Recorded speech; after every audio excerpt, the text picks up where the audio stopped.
If we didn't focus on comprehension, if we didn't focus on explaining things clearly, what is AI going to do? It's just going to amplify all the gaps you have. Everyone is talking about product management. There are so many Twitter threads, so many LinkedIn posts talking about how PM, design, engineering, all of these roles are soon going to be dead with AI. AI doesn't kill any task. I don't think any of the roles are dying. It's more so getting redefined or rewritten. Can you walk me through a system that you've currently set up? How does an idea to production look like? We have the prototype as our alignment step rather than the PRD because everybody aligns with visual understanding.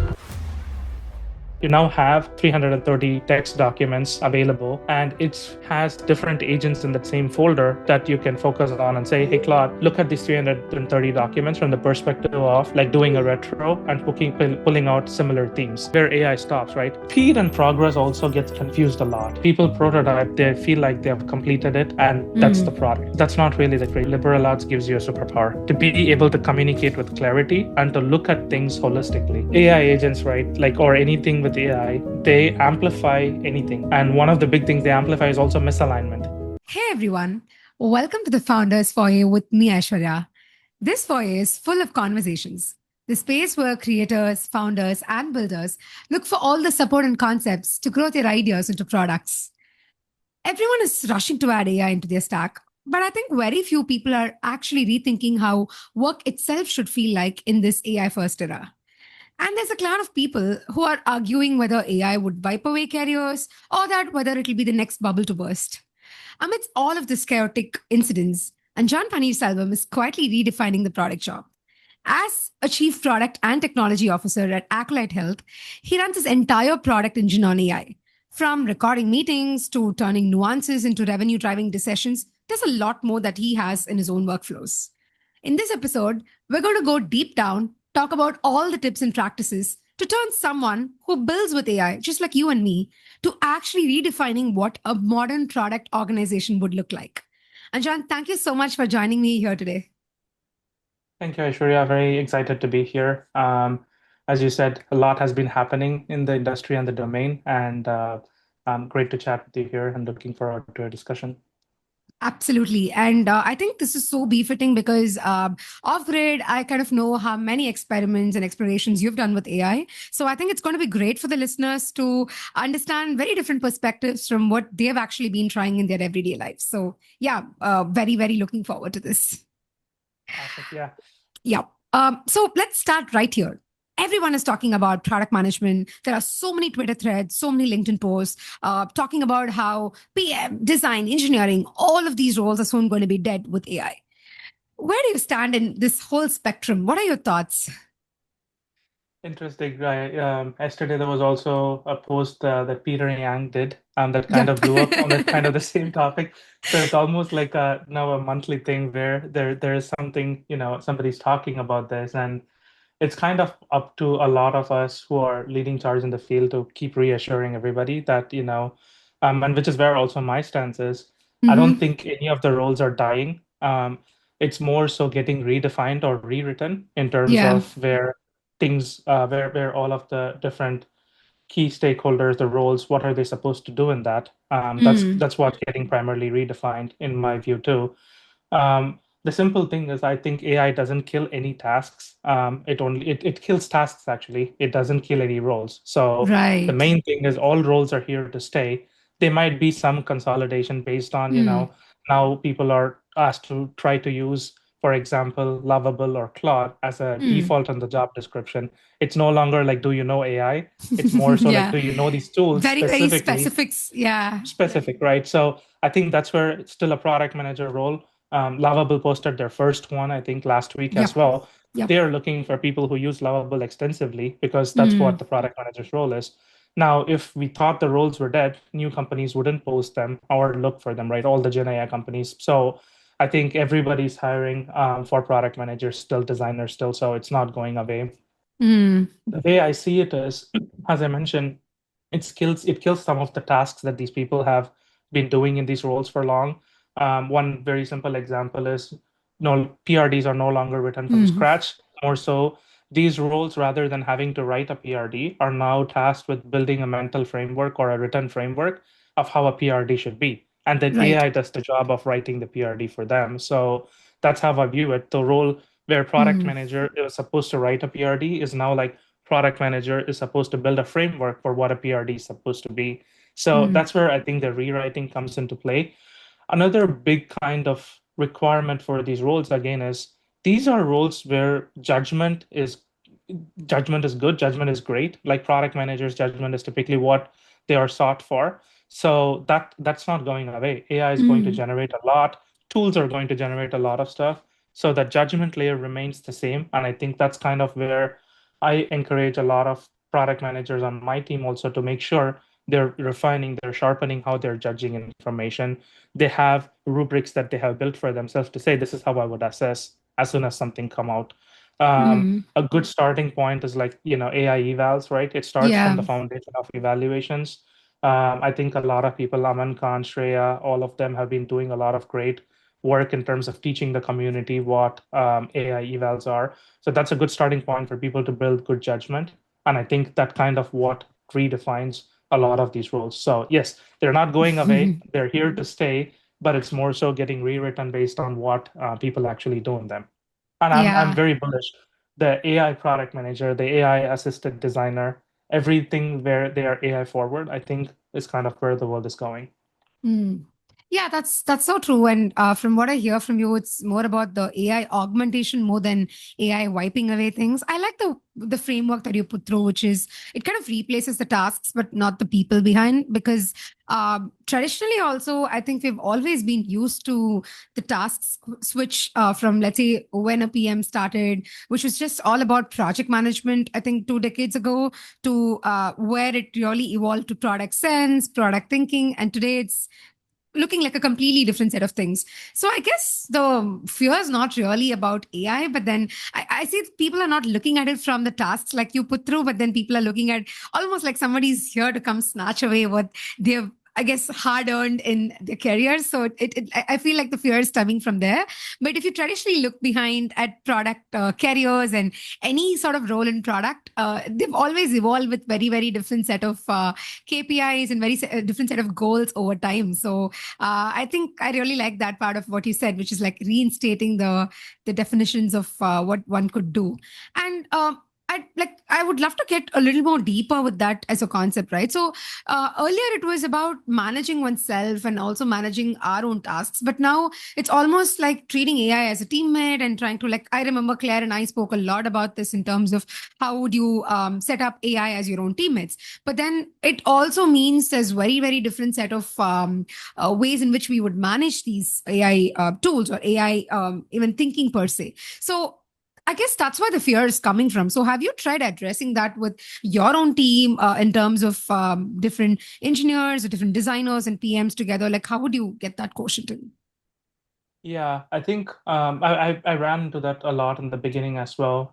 Some team members like did not just feel comfortable; they felt it was here kind of what most of they were doing, which I think also just to be honest, I think that's what everybody's going to feel in the initial stages of starting to use AI. If they're getting into it, they're starting to apply or use these tools, they're suddenly going to feel like, oh my God, what used to take me half a day just got done in 5 minutes or 10 minutes. What happens now? What am I going to do with the rest of the day? But that's where I've been encouraging my team start to think about what did you not have time for before. So Mm, always you never had time for like, okay, I could have written this PRD better. I could have defined the task better. I could have spent more time understanding kind of what the user sentiment is, what the market is wanting. So I think the manual tasks are the ones that got replaced. There's now more room for thinking typically that everybody can do when they're now, tasked with anything. And kind of what did we do initially when I started noticing these patterns? mm, One of the key things I did with my team is we did a lot of co-working sessions where nice. we openly talked about, hey, how are we using AI? Where am I seeing the shortcoming? And where do we actually need to step in to help? So when I started to be able to transparently show them, like I'm using, for example, I use Cloud Code heavily. Mm. 6 months ago, I did not know what Cloud Code was. And I slowly started learning it and understanding what the tool could be, and then practice, practice, practice. But I made What are this you using practice it very for transparent. today? Like what does Cloud Code help? Everything actually, yeah. So Cloud Code kind of is what runs my entire product tool stack and also the connection between product to technology and engineering because I manage both. It kind of helps bridge that gap. But Mm, what was not easy in the beginning. I had to reframe my whole thought process to thinking in terms of markdown files, keeping everything in a folder in terms of what needs to happen. But mm, when I exposed how or what I was going through with my team as well, it started to help them understand, oh, okay, we are now reframing ourselves to kind of adapt to what tools are available, how we think about a new process, how do we do mm. things differently. I think it's no different than first Jira came in. Like, for Yeah, example, even the road mapping feature with Jira, right? What used to take hours in an Excel sheet got switched over to probably a few 30-minute or 1 hour session in the product road correct. mapping tool. Linear is another great example. We use Linear a lot. So what Yeah. used to take a lot of time in Jira now takes very minimal time in Linear.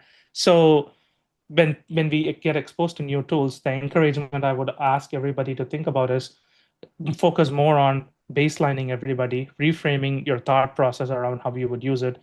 Don't just treat it as a tool. It's more of a skill at this point that you would Mm, practice.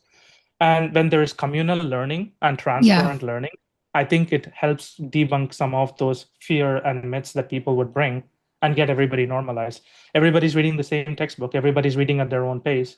Everybody has a different point of view, so talk about it.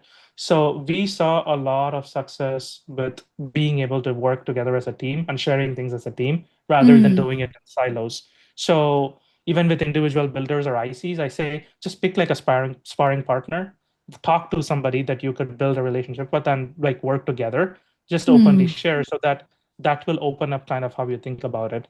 So that's been greatly helpful for us. I think also I've seen a lot of community learning working well on X, mm, where people are sharing openly. They try to get feedback, and that helps adopt AI much faster. So that's how I would approach and go about right. how to get like a team more involved Mm, with all of this and introducing yeah. AI teammates. Oh, yeah, no, very interesting because you rightly pointed out everybody does this siloed kind of learning. And at this point in time, when one is not following a Twitter thread or a LinkedIn thread, we almost find ourselves a little backward. But what's very nice about what you've set up at your org is how the whole communal aspect comes through. It's interesting because where you start with, let's say you start today versus 2 months down the line, the kind of learning that you get by just sharing with each other could accelerate a lot more of Yeah. what you would otherwise learn.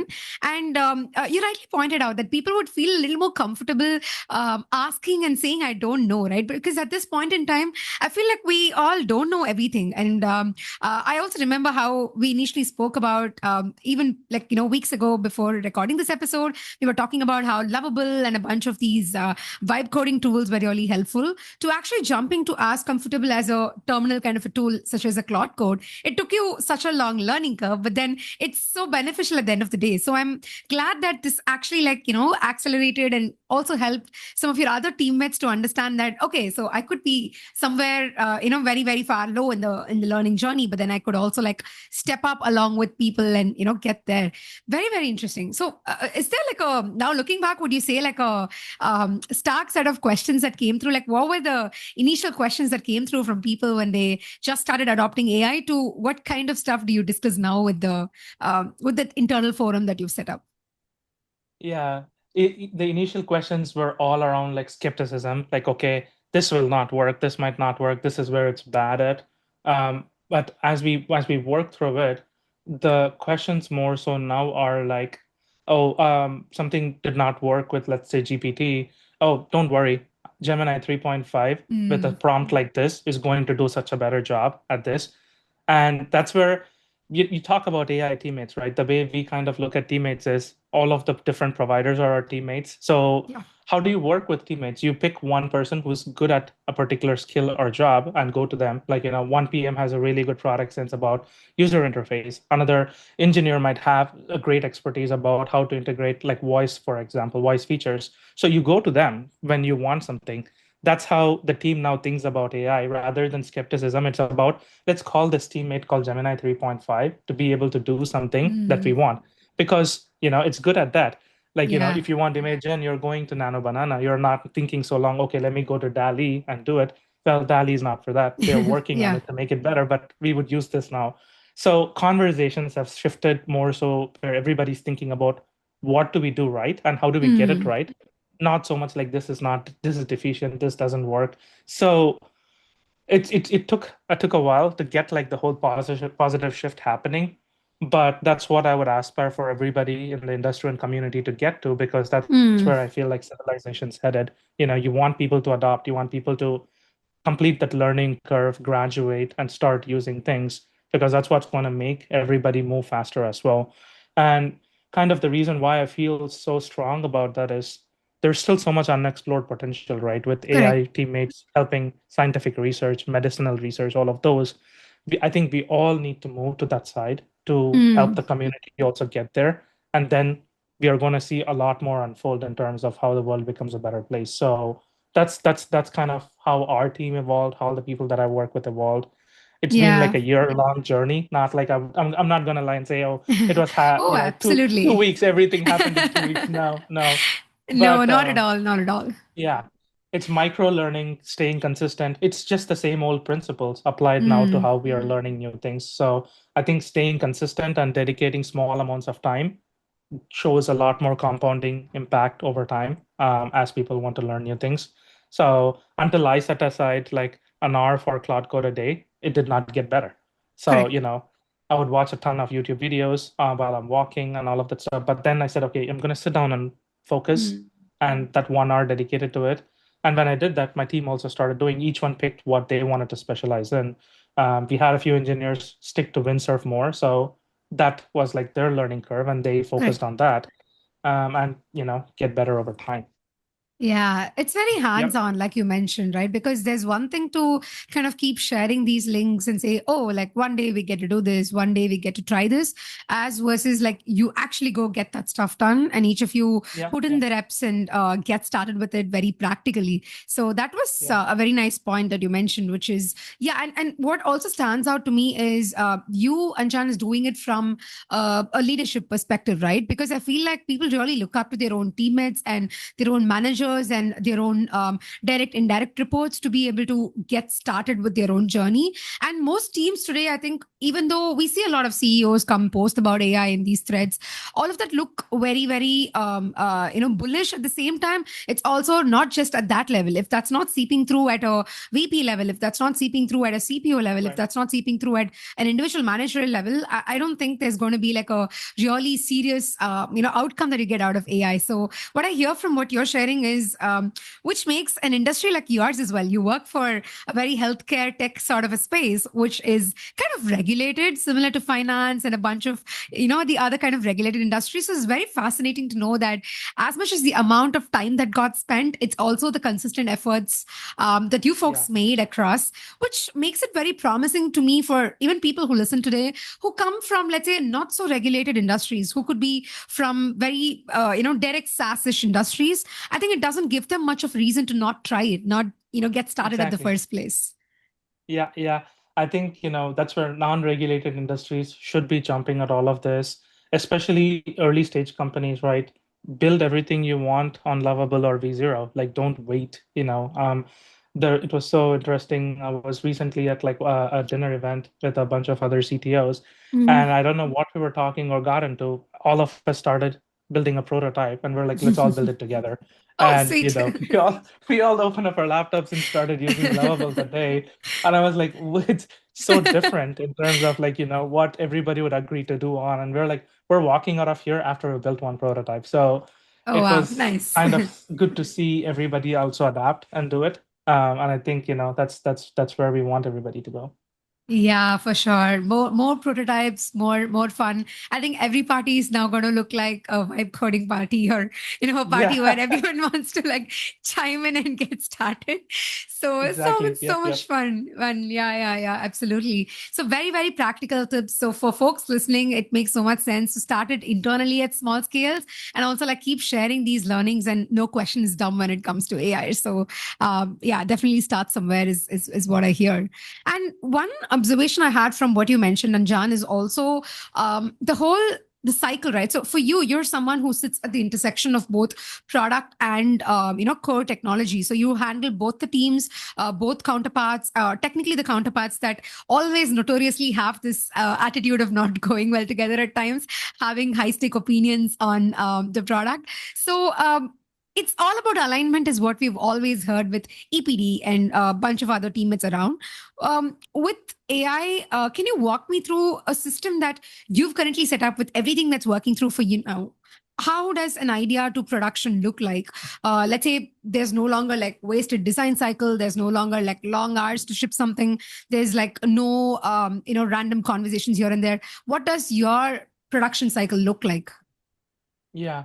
So we spent the last couple of quarters focusing a lot on building now what we call as like markdown files. Basically, that's small files that contain everybody's preferences.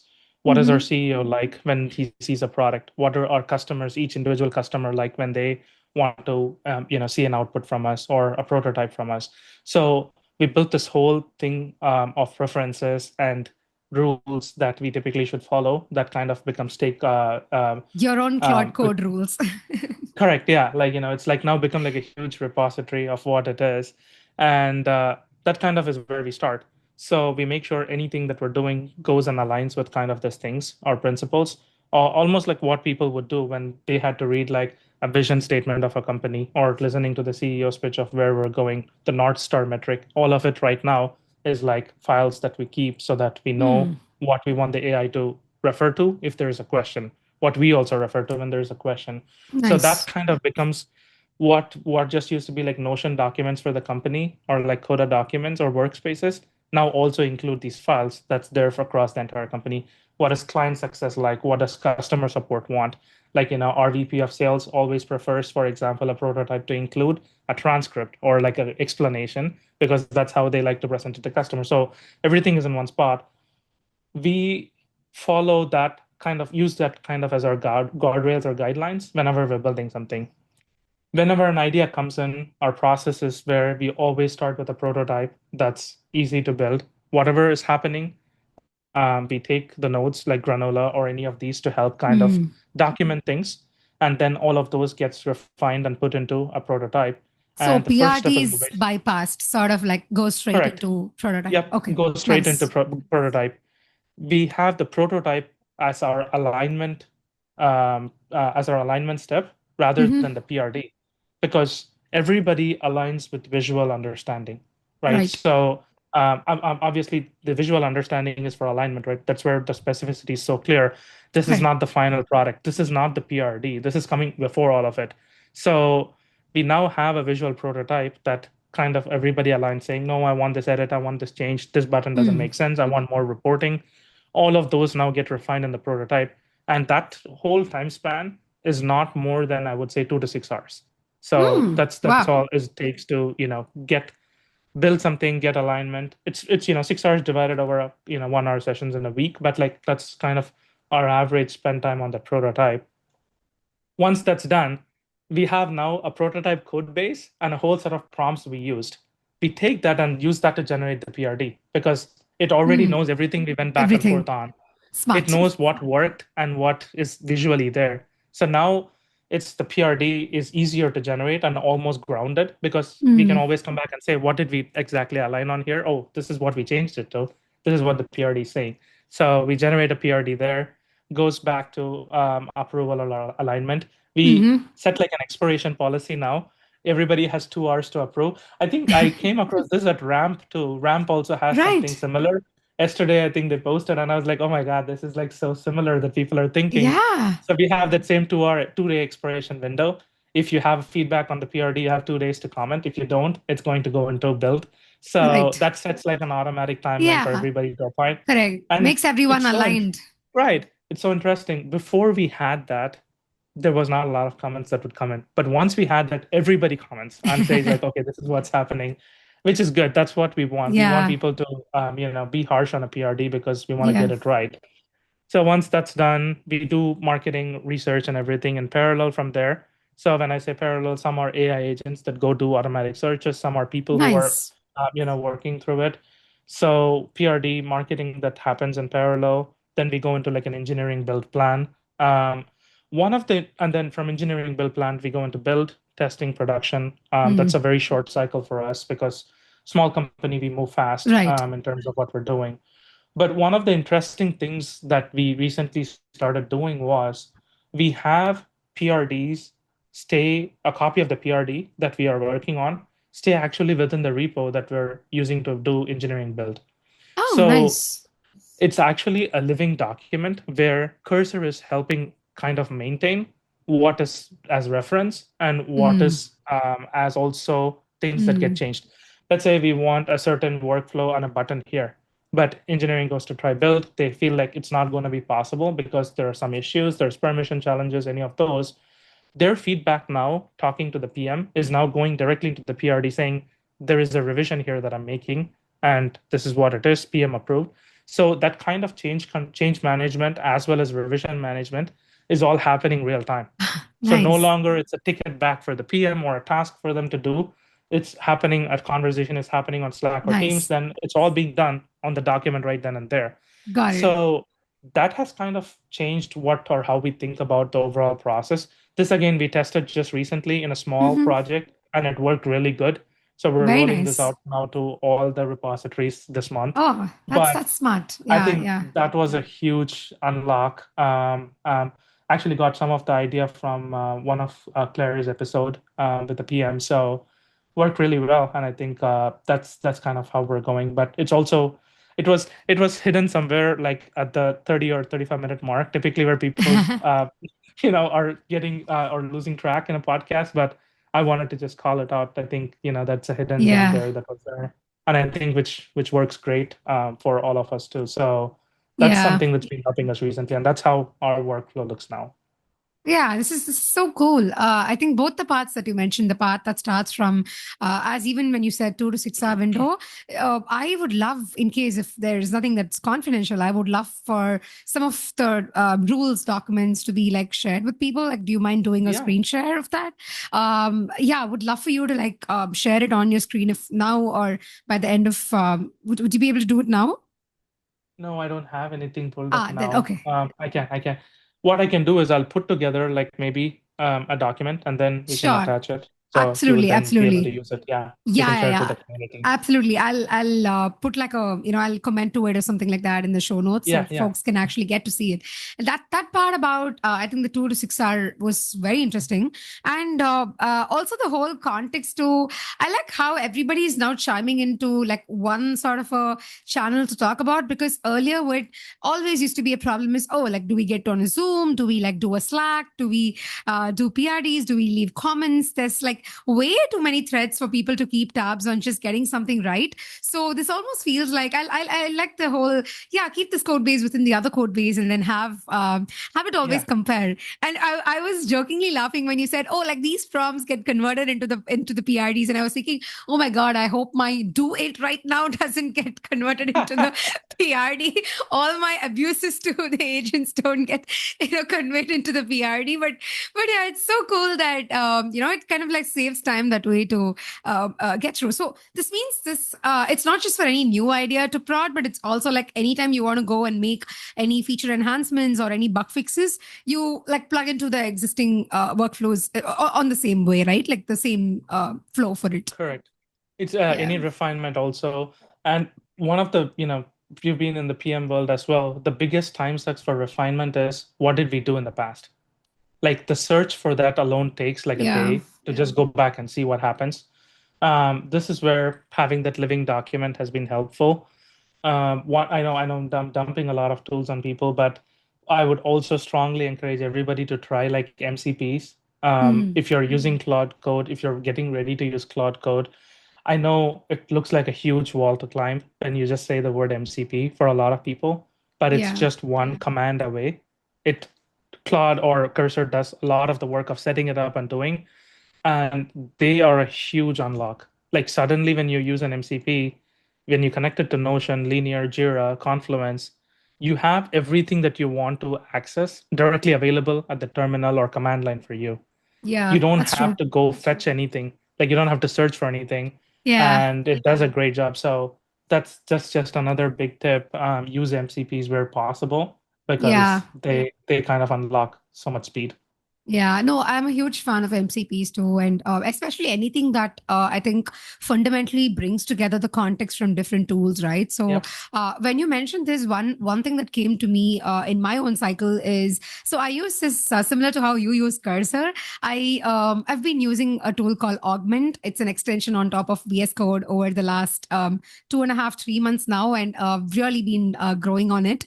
One of the things I do to also like check when you spoke about change management and like earlier, what we used to do is go back to our documents, see what the developer had said at that point in time, put them as comments, go back to linear tickets, kind of like Yeah. go back and forthing between the two, and then there comes the developer with their Git commit and say, oh no, but look at this, the code was extremely different. So now, what's been fun with for me personally is to be able to like directly chat from Augment and then connect it to my Git. So which means I can go back and ask any point in time something in the feature changed, but just Yeah. asking, hey, like who changed this and which commit Yeah. had this? It's just two lines. Particular. Like as a PM, I just like let's say I don't have to code. Like it's a personal choice, yes. But then let's say you are given like a tool like Augment or a Cursor, and then all you have to do is let's just go talk to the code base, and there's so much that you can like discover in terms of Yeah. who did what. And I almost like jokingly say it's my blame game tool because I can now like get everybody on the same page by just saying what went live when, and it's crazy, but yeah, so Yeah. much context is lying in Right. the the way you prompt. I know. So, like a reflection back to our first question, right? So, when we talk about all this, we only see AI kind of making the PM 10x better, right? Yeah. It's not taking anybody's role away. It's all about being able to understand how to Mm. equip ourselves with it, and I think sky is the limit after that.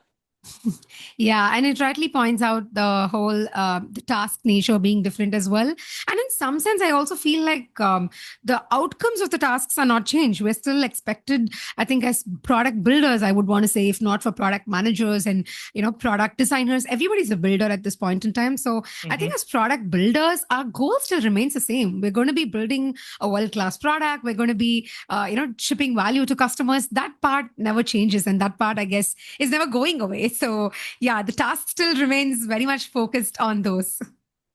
Yep. Yep. Definitely. Yep. Yeah, interesting.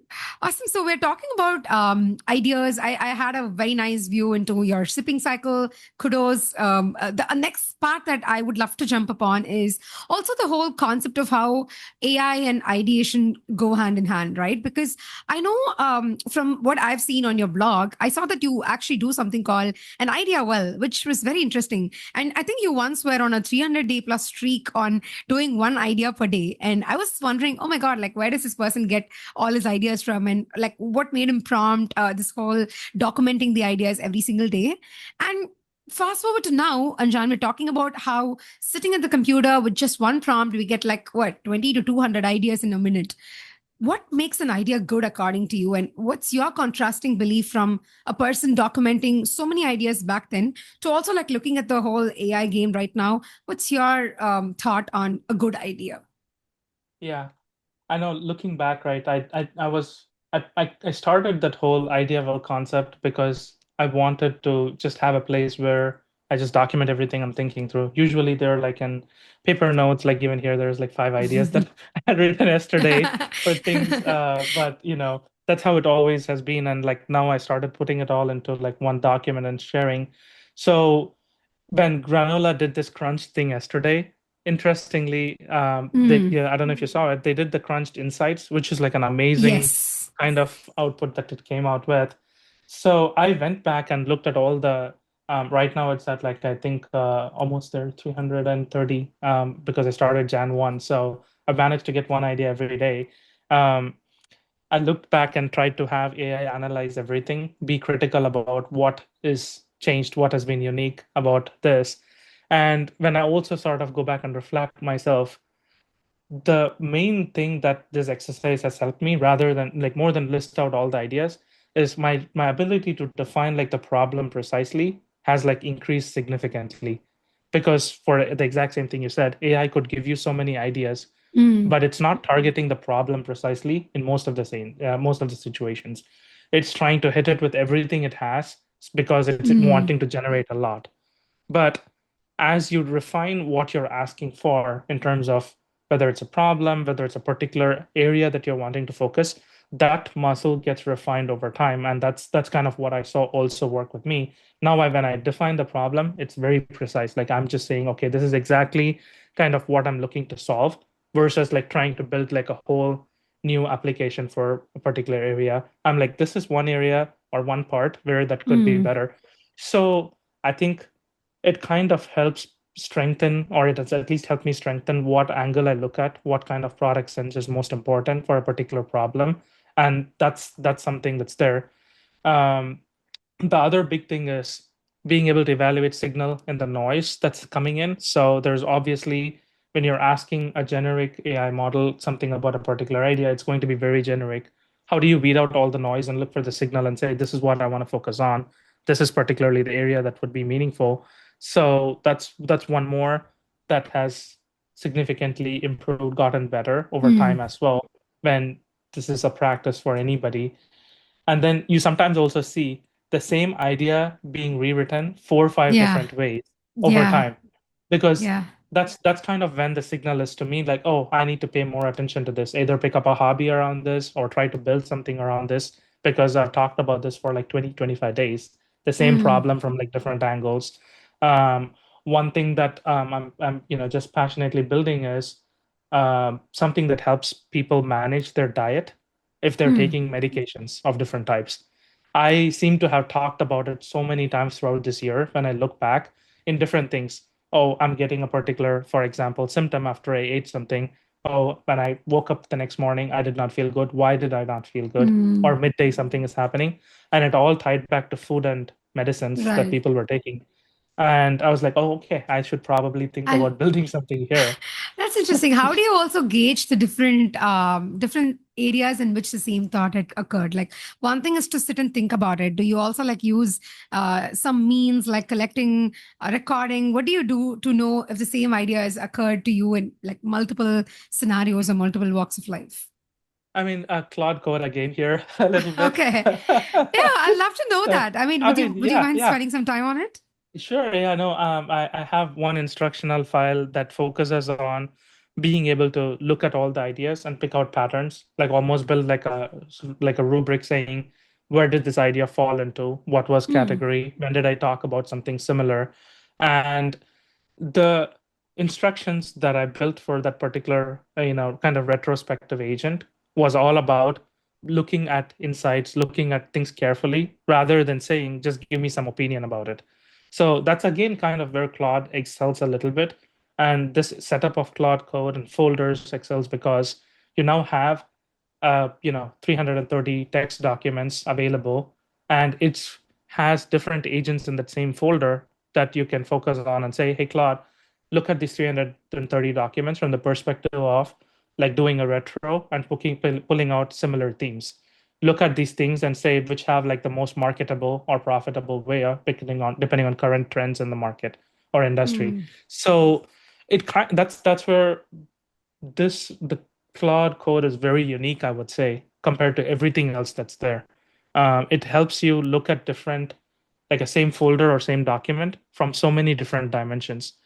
you know, Similar thing is like a ChatGPT projects feature that I've seen Yeah. that is close to this, but it's limited because of how many files you can upload. It's a web interface. Hmm. Some people might find it more comfortable, which is 100% okay, but that's the close similarity.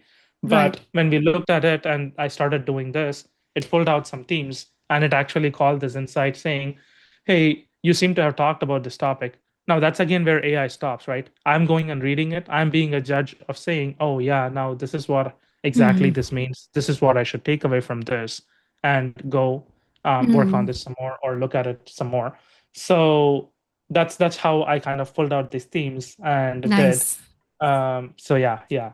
Yeah, it's also like very interesting because as humans, we're very validation loving people, and it's nice that with AI, as much as there's one bucket that says, oh, like there's always like false validation, like leaving that apart.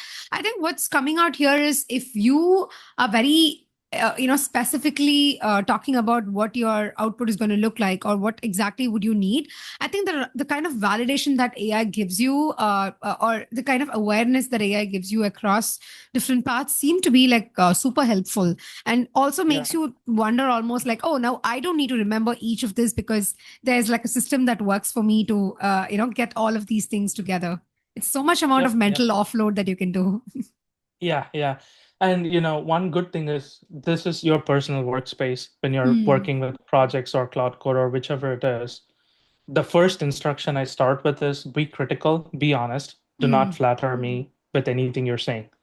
And that's think about it, right? I joke with all product and technology people, the first thing you struggle with when you are successful in your career is imposter syndrome.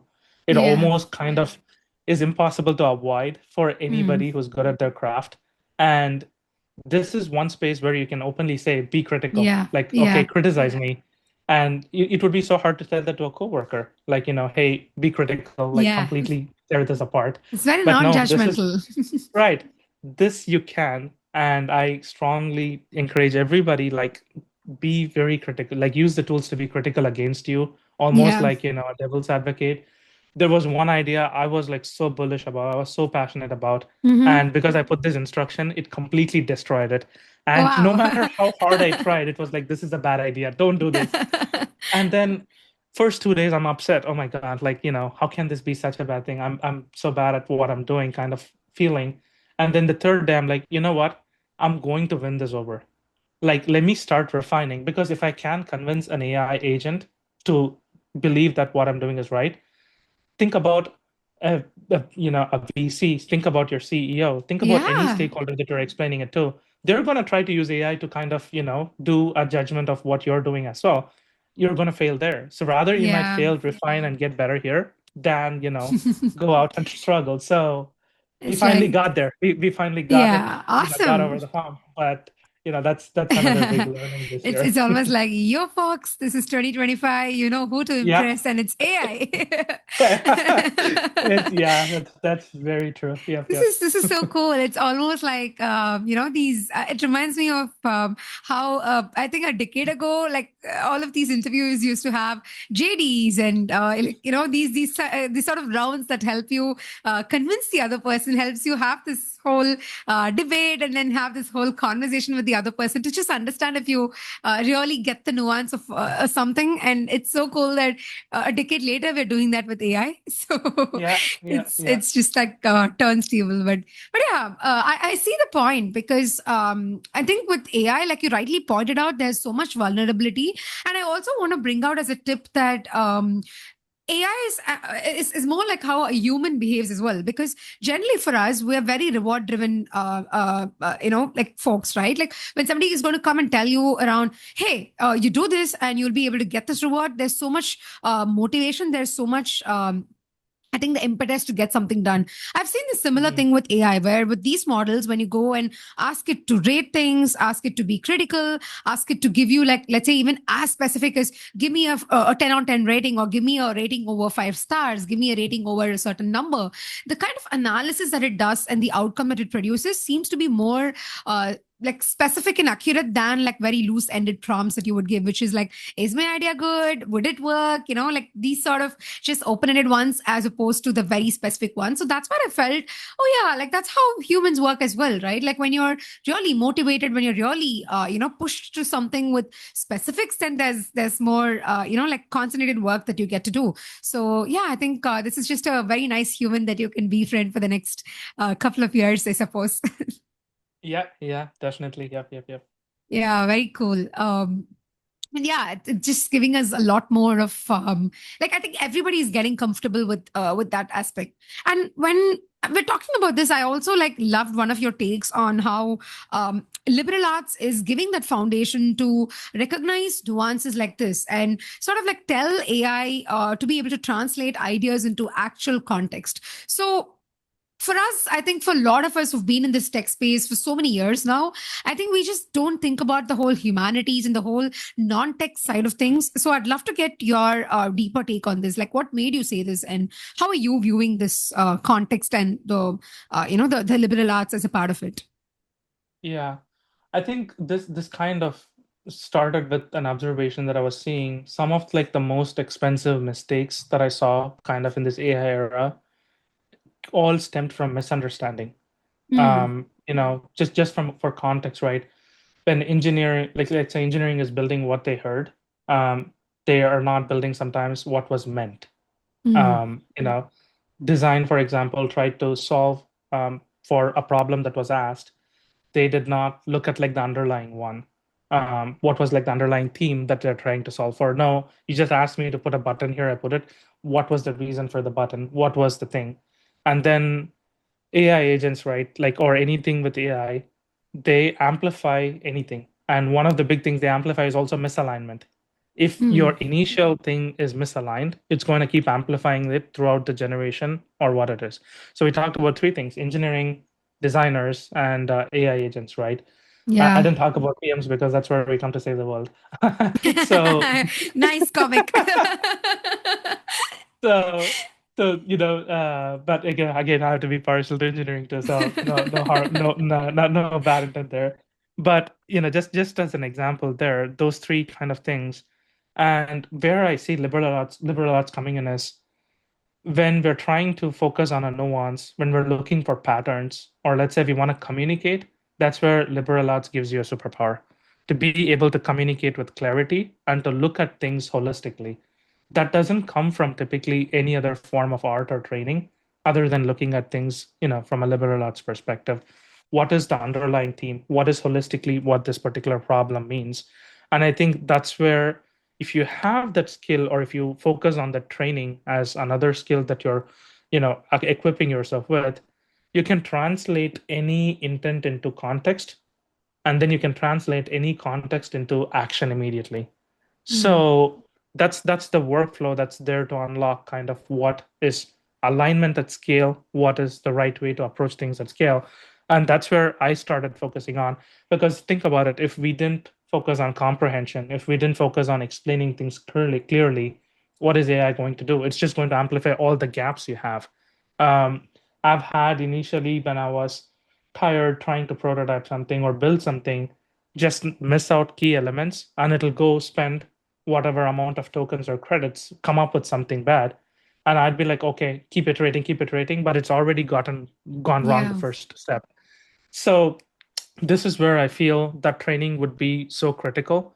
And especially when AI is accelerating things so much, somebody Mm, needs to articulate the why, somebody needs to articulate the context, somebody needs to bring the clarity in. That's where I see liberal arts being extremely important for PMs to start, but also for every person in the build chain, starting with mm, the head, the leader, all the way mm. to every builder and support agent or support, team, whatever it is. I think it's a very important skill to equip. So to help with the nuance, to help with the intent, to help with translating what is required across Mm. different domains, people, that's where this training becomes so critical.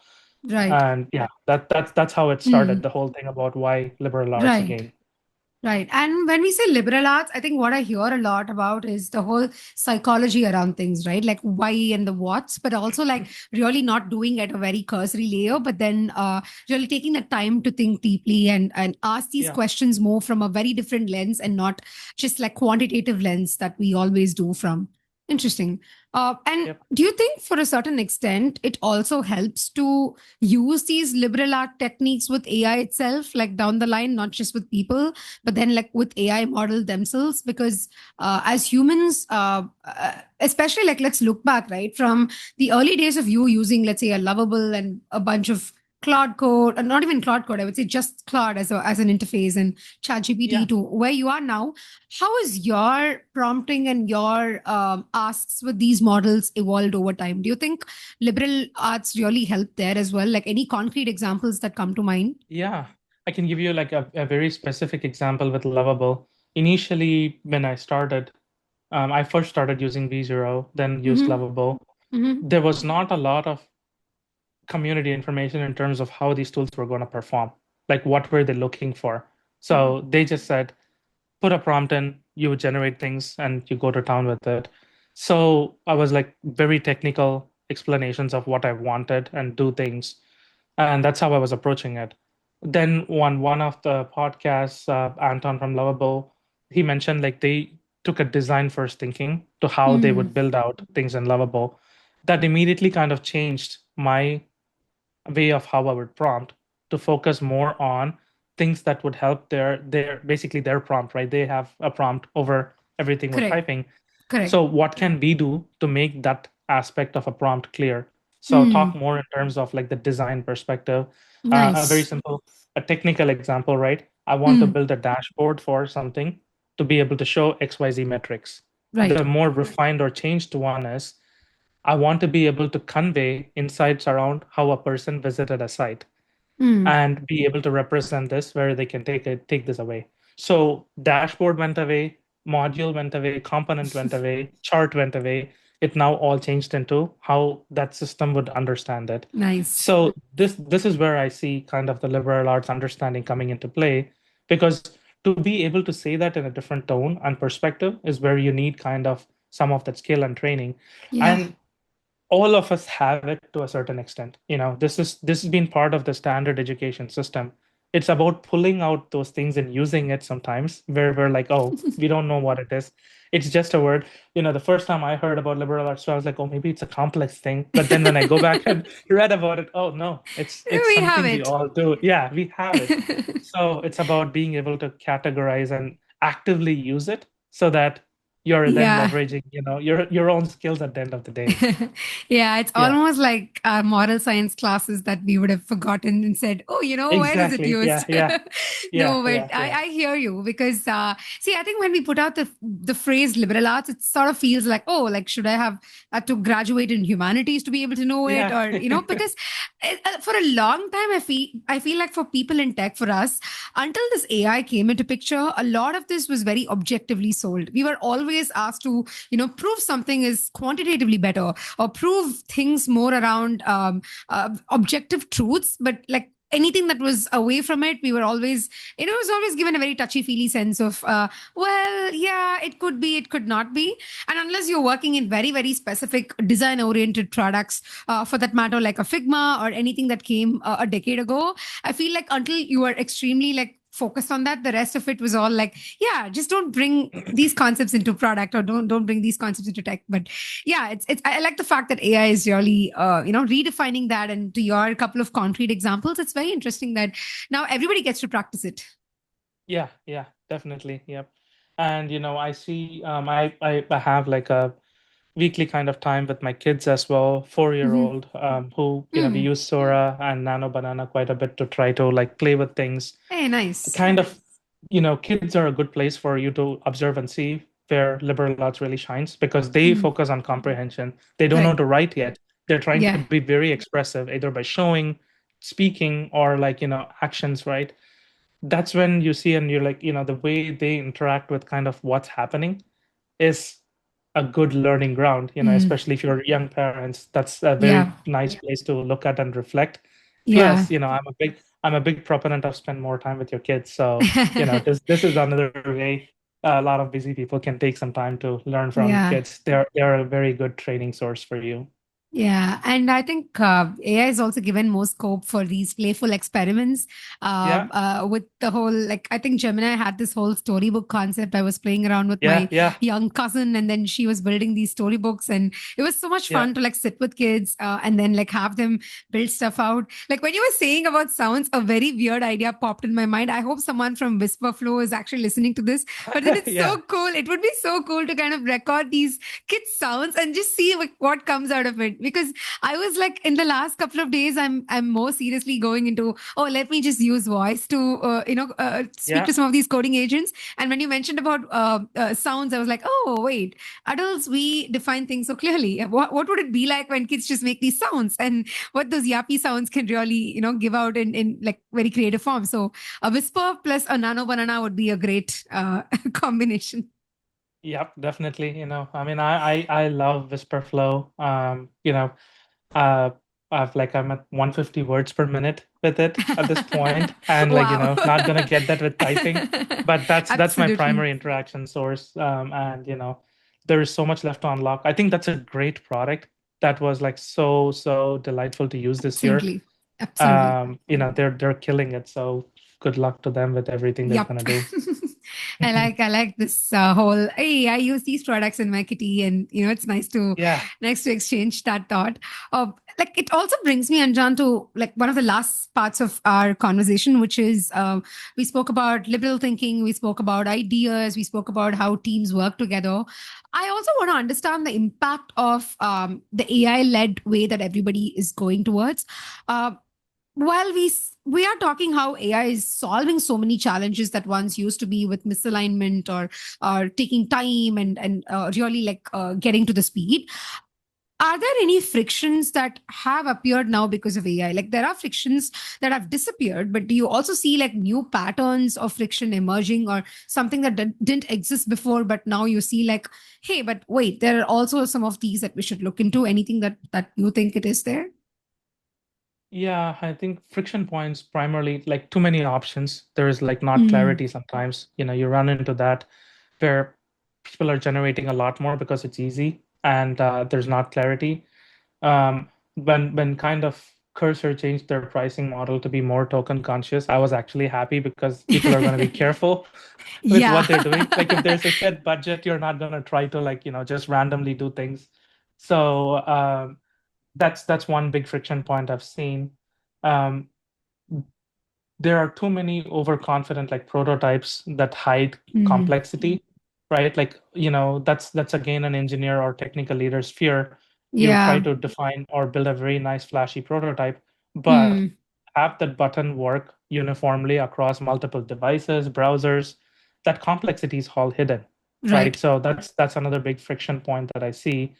Um, Speed and progress also gets confused a lot, which is a big friction Yeah. point, Can you right? talk Like, more on that? Like yeah, how? Yeah.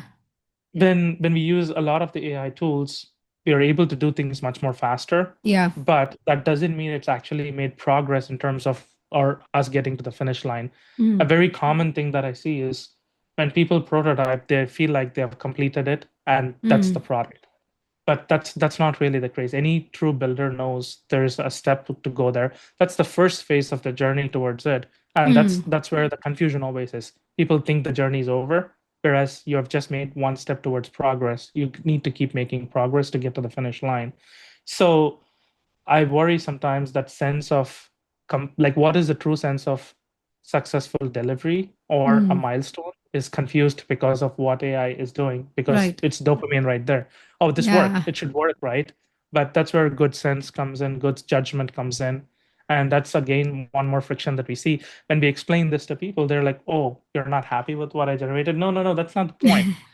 There is actually progress needed to be made to get to the finish line. It's not done yet. Done yet. So Right. re-emphasizing that is one. Um, the other big thing that's a struggle is decision fatigue. Like that's a big friction that we see. You're tired from deciding from so many things. But you get better at it. Like we've been recently hiring for a couple of roles. There are so many AI generated resumes and emails that are Oh flying God, talk to me about left it. and Yeah. right.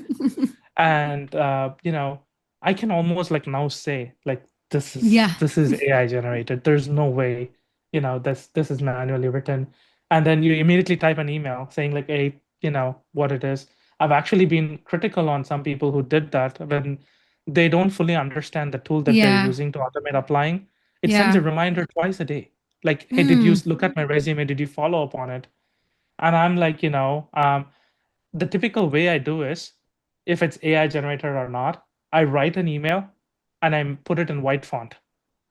Because if it's an AI reading it, it's going Ah. to read it. If it's a Correct. human reading it, they're like, That's I didn't get smart. anything in your email. Right? So I caught a few candidates and I'm like just being honest, don't do this. It's very Yeah. hard, especially for startup leaders to like take time to review our resumes and everything. It's not Yeah. like we have a huge HR team doing this. Yeah. So just I be think truthful to what you're doing. correct. And I think Uh, also be mindful because it's yeah, not like don't use AI, but then you using AI so sloppishly is the problem at hand and not really giving it the context of like what it should do for you, right? Yeah. right. Yeah, yeah. Yeah. That mindfulness, I think, is very important. That's a big thing that, True. has that are new frictions that are appearing based on what AI is doing. Mm. People are not mindful of what is needed to be considered. So yeah, those are I think kind of the big thing. The main bottleneck, if you look at it, is not so much about building or Yeah. delivering, it's about choosing. Yeah. So whether you're a better chooser, whether you have better decision capabilities, kind of what things are switching to Yeah. as as these tools and skills evolve. Yeah. Yeah. Unfortunately, kids, it's no longer about building because now everybody can build. So Yeah, yeah, yeah, yeah, yeah. no, I genuinely resonate with this because these are some of the pointers that I have personally been thinking over the last many months with AI as well. And every time I catch myself, finding some time to reflect, these are like what keep going in my mind in terms of, as much as I offload, there's also like tons of things that I'm still able to like choose from. What do I choose? And sometimes I even fear, oh, am I like too reliable on AI? Like, am I just like too dependable on it? Is there like a version of me that used to sit and write like 1,000-word blog in just an hour? Where is that version right now? And I'm really not able to find it. So yeah, there are some of these scary moments, but Yeah. I do see that these frictions, I guess this is the price that we pay for also for progressing. So it's almost like saying progress comes with its own impediments, and perhaps like we've got to like deal with it and slowly turn them also into something that would work for us. But yeah. Yeah, yeah. I mean, if we look at it very broadly, right, when the phone came about, like the, iPhone came about or any of the smartphones, a lot of distractions were where people started. But Yeah. then over a 10-year or a decade time frame, people refined, optimized, went back to their moral compass of what is right, what is wrong. Let me Correct. focus on that and use that. So I think that's going to happen with AI too. But like the timeline is going to be more compressed. It's not over a decade anymore. It's like over a year, 2 years that things are so rapidly evolving and everybody's also moving. So I still feel positive and bullish about that fact that people will start learning or building a discipline around it and being able to practice that for, being morally right, Mm. having like a good compass in terms of how you would use it as a companion tool or skill, whichever it is. And I think the future is very simple the way I see it, which is where every person is going to have like an AI trained version of their thinking. Just like, some people kind of fight that notion, but I'm like, your smartphone is a reflection of actually who you are, how you organize the apps, what music you listen to, what messages you talk to, what emojis you send. It is kind of a reflection, but unknowingly, it's just built over time. So that's the same, like, your second brain, kind of your AI trained version of your thinking is also Mm. what is going to kind of orchestrate a lot of these things in the future. As new tools comes, you're going to connect it to kind of your own personalized context window or LLM that kind of operates more of these bigger models. And I think that's where the future is headed. So embrace things around this and be able to have like that strong moral compass and good decision is kind of where still humans are going to be very relevant. PMs are going to be very relevant. And I think Yeah. yeah, that's the great future to look forward to. Absolutely. Very, very much in resonance with what you said. And I think it's also a nice closure to where we started, which is okay, wait, are these roles all going to be dead? What's really happening?